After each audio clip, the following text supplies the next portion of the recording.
તો ચાલો ફ્રેન્ડ્સ, આપણે એક નવી થિયરી લઈને આવ્યા છે જે જીટીયુમાં મોસ્ટ આઈએમપી છે એસી મશીન સબ્જેક્ટમાં. તો ચલો ચાલુ કરીએ. આપણે થિયરીનું નામ છે rules for selecting rotor slots for squirrel cage machine. Okay, આ એક 4 માર્ક્સની પણ 7 માર્ક્સની પણ થિયરી પૂછી શકે છે. તો ચાલો આપણે ચાલુ કરીએ. એમાં કંઈ છે નહીં, ઇઝી, એકદમ ઇઝી થિયરી છે. કંઈ જ નથી કરવાનું, થોડુંક વસ્તુ તમારે યાદ રાખવાનું છે અને થોડુંક તમારે લખવાનું છે ને થોડું ગપ્પા મારશો તો બી ચાલશે. તો હવે તમે ચાલુ કરીએ આપણે થિયરી. ઓકે, તો ચાલુ કરીએ. 5 રૂલ, એના 4 રૂલ છે, એના 5 રૂલ છે. તો ચાલુ કરીએ આપણે. પહેલો રૂલ એવો છે, ફર્સ્ટ રૂલ એનો એવો છે કે number of status slots should be never be equal two rotor slots. એટલે SS અને SR સ્ટેટસ સ્લોટ્સ અને રોટર સ્લોટ્સ. ઓકે, આમાં 2 સ્લોટ છે, સ્ટેટસ સ્લોટ અને રોટર સ્લોટ્સ. એ બંને કોઈ દિવસ ઇક્વલ નહીં હોવા જોઈએ. ઓકે, એ એનો પહેલો રૂલ છે. અને એ ક્યારેય ઇક્વલ નહીં હોવા જોઈએ. અને એમાં વચ્ચે જે ડિફરન્ટ છે કે જે SR is 15 to 13% larger or smaller than SS. એટલે સ્ટેટસ આપણે રોટર સ્લોટ અને સ્ટેટસ સ્લોટ વચ્ચેનું જે એંગલ છે તે એંગલ કે જે એની સંખ્યા બોલાય તે 15 થી 30% મોટો હોવો જોઈએ કે નાનો હોવો જોઈએ. ઓકે, ચાલો તો આપણે બીજો રૂલ પર ચાલુ કરીએ.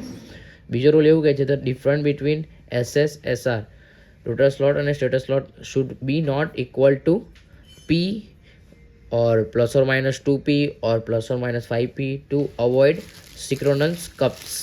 ઓકે, તો આમાં એવું કહે છે કે જે રોટર સ્લોટ અને સ્ટેટર સ્લોટ વચ્ચેનો ડિફરન્સ છે તે આ P plus or minus P plus or minus 2P or plus or minus 5P નહીં હોવો જોઈએ. એના ટુ અવોઇડ, એટલે આને તાળવા, સિક્રોનસ કપ્સને તાળવા માટે આટલું નહીં હોવું જોઈએ. P plus or minus P plus or minus 2P અને plus or minus 5P. Okay, and આ એનો બીજો થયો.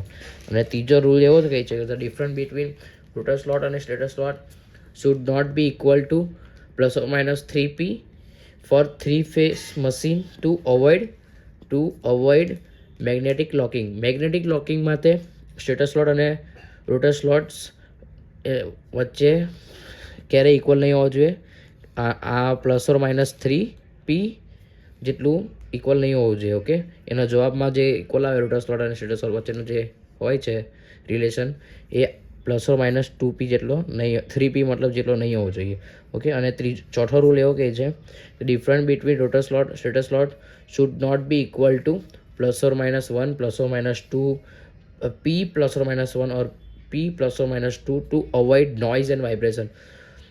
મશીનમાં જે નોઇઝ થાય છે, વાઇબ્રેશન થાય છે, એને અવોઇડ કરવા માટે plus or minus 1 plus or minus 2 અને P plus or minus 1 P plus or minus 2 જેટલો ડિફરન્ટ નહીં હોવો જોઈએ. ઓકે, હવે લાસ્ટ આ બધાનું કોમ્બિનેશન છે કે જો now summarising rotor slot stator slot should not be equal to 0 plus or minus P plus or minus 2P plus or minus 3P plus or minus 5P plus or minus 1 plus or minus 2 plus or P plus or minus 1 P plus or minus 2.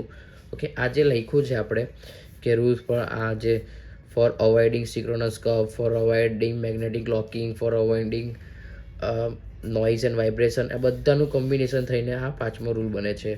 Okay, તો આ થિયરીમાં કંઈ છે નહીં, આટલું વસ્તુ તમારે જોવાનું છે અને બસ આટલું લખવાનું છે અને માર્ક્સ આપણે લેવાના છે. ઓકે, તો થેન્ક યુ.